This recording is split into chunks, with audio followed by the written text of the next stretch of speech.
आपका question number 1 है, आर्द्र भूमि पर रामसर संधि भारत में किस वर्ष लागू हुई थी?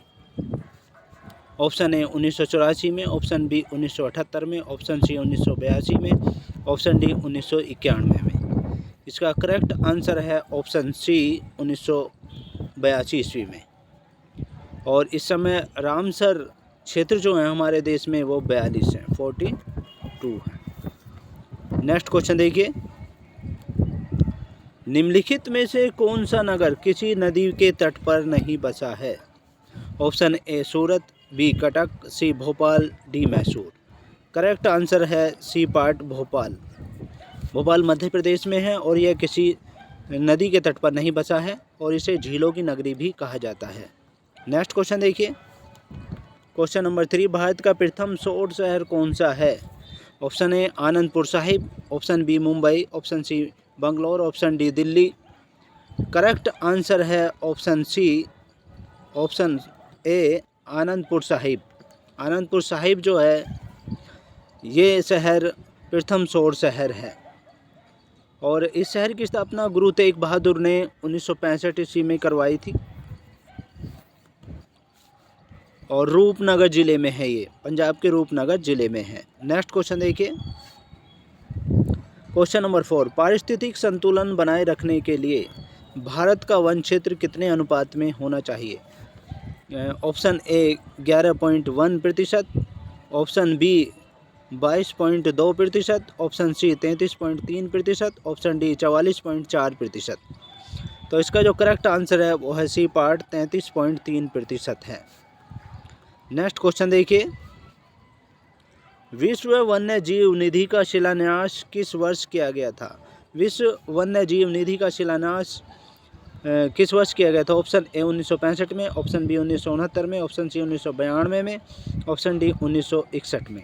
तो इसका जो करेक्ट आंसर है वो है ऑप्शन डी 1961 में किया गया था और इसका जो मुख्यालय है वो वांड टनक कहा जाता है या जिसे स्विट्जरलैंड में है। नेक्स्ट क्वेश्चन देखिए, क्वेश्चन नंबर 6, शांत घाटी आंदोलन साइलेंट वैली मूवमेंट 1973 में शुरू हुआ था और किस राज्य द्वारा शुरू किया गया था? ऑप्शन ए केरल द्वारा, option B Himachal Pradesh, option C Odisha, option D Andhra Pradesh. तो जो करेक्ट आंसर है वो है ए पार्ट केरल राज्य द्वारा शुरू किया गया था और 1984 में से राष्ट्रीय उद्यान बना दिया गया है। नेक्स्ट क्वेश्चन देखिए, भारत में बर्फीला तेंदुआ परियोजना कब शुरू हुई थी? ऑप्शन ए 2001 में, ऑप्शन बी 2003 में, ऑप्शन सी 2007 में, ऑप्शन डी 2009 में।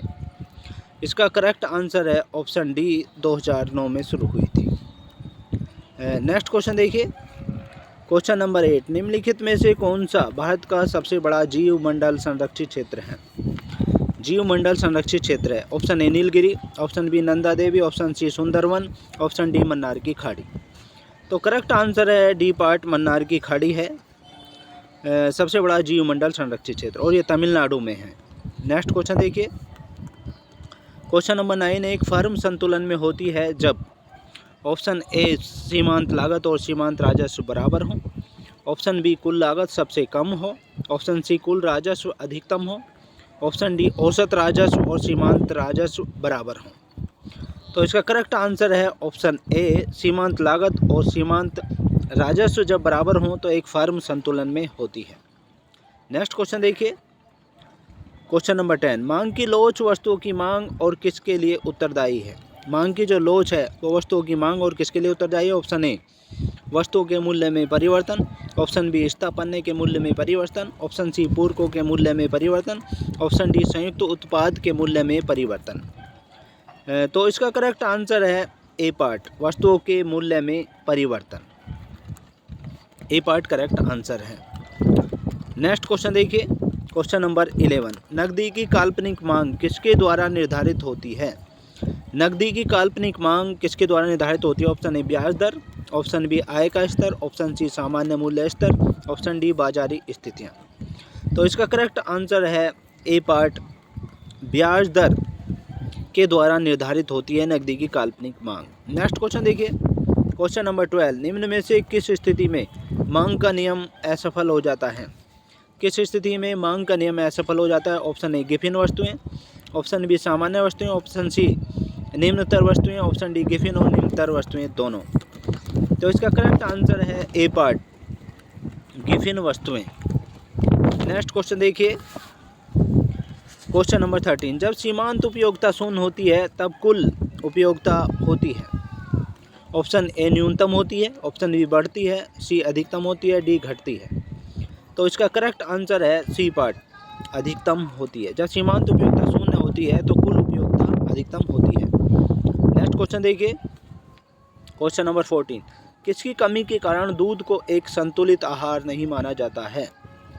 किसकी कमी के कारण ऐसा होता है? ऑप्शन ए मैग्नीशियम और विटामिन डी, ऑप्शन बी लोहा और vitamin C, option C calcium और विटामिन सी, ऑप्शन डी लोहा और विटामिन ए। तो इसका जो करेक्ट आंसर है वो है बी पार्ट, लोहा और विटामिन सी की कमी के कारण। लोहा और विटामिन सी दूध में नहीं होता है, जिसके कारण इसको संतुलित आहार नहीं माना जाता। नेक्स्ट क्वेश्चन देखिए, क्वेश्चन नंबर 15। आहार नाल एक लंबी नली है जो विस्तारित है। ऑप्शन ए मुंह से आमाशय तक, ऑप्शन बी आमाशय से बड़ी आंत तक, ऑप्शन सी छोटी आंत से गुदा तक, ऑप्शन डी मुंह से गुदा तक। तो इसका करेक्ट आंसर है डी पार्ट, मुंह से गुदा तक है। नेक्स्ट क्वेश्चन देखिए, क्वेश्चन नंबर 16। इनमें से किन जीवों का भोजन उनके शरीर में ग्रहण करने से पहले ही पच जाता है? ऑप्शन ए जीवाणु और प्रोटोजोआ, ऑप्शन बी जीवाणु और कवक, ऑप्शन सी कवक और प्रोटोजोआ, ऑप्शन डी म्यूकर और ओराइजोपस। तो इसका करेक्ट आंसर है ऑप्शन बी, जीवाणु और कवक। नेक्स्ट क्वेश्चन देखिए, क्वेश्चन नंबर 17। तिलचट्टा जल में जीवित नहीं रह पाते क्योंकि इनका श्वसन अंग है। तिलचट्टों का जो श्वसन अंग होता है, ऑप्शन ए गलफड़ा, option B trachea, option C book फेफड़ा, ऑप्शन डी वायुकोश। तो इसका करेक्ट आंसर है ट्रेकिया, इनका श्वसन अंग होता है। नेक्स्ट क्वेश्चन देखिए, क्वेश्चन नंबर 18। सफ़ेद फेफड़ों की बीमारी मुख्यतः किन श्रमिकों में पाई जाती है? सफ़ेद फेफड़ों की जो बीमारी मुख्यतः पाई जाती है किन श्रमिकों में? ऑप्शन ए कागज उद्योग में, ऑप्शन बी सीमेंट उद्योग, ऑप्शन सी सूती कपड़ा उद्योग, ऑप्शन डी एस्बेस्टोज उद्योग। तो इसका करेक्ट आंसर है एस्बेस्टोज उद्योग में के श्रमिकों में ज़्यादा पाई जाती है सफ़ेद फेफड़ों की बीमारी। नेक्स्ट क्वेश्चन देखिए, क्वेश्चन नंबर 19। रक्तदाब उच्च होता है। रक्तदाब उच्च होता है, ऑप्शन ए अलिंद में, बी धमनी में, सी सिरा में, डी नीले में। तो करेक्ट आंसर है धमनी में उच्च दाब, रक्त उच्च दाब होता है। नेक्स्ट क्वेश्चन देखिए, क्वेश्चन नंबर 20। सबसे छोटी वाहिकाएं जो एक कोशिकीय मोटी होती हैं क्या कहलाती हैं? सबसे छोटी वाहिकाएं जो एक कोशिकीय मोटी होती हैं क्या कहलाती हैं? ऑप्शन ए महाशिरा, ऑप्शन बी धमनियाँ, ऑप्शन सी सिराएँ, ऑप्शन डी कोशिकाएं। तो इसका करेक्ट आंसर है कोशिकाएं कहलाती हैं। तो ये थे महत्वपूर्ण क्वेश्चंस। नेक्स्ट पार्ट में आपसे फिर मुलाकात होगी, तब तक के लिए शुक्रिया, थैंक्स सो मच।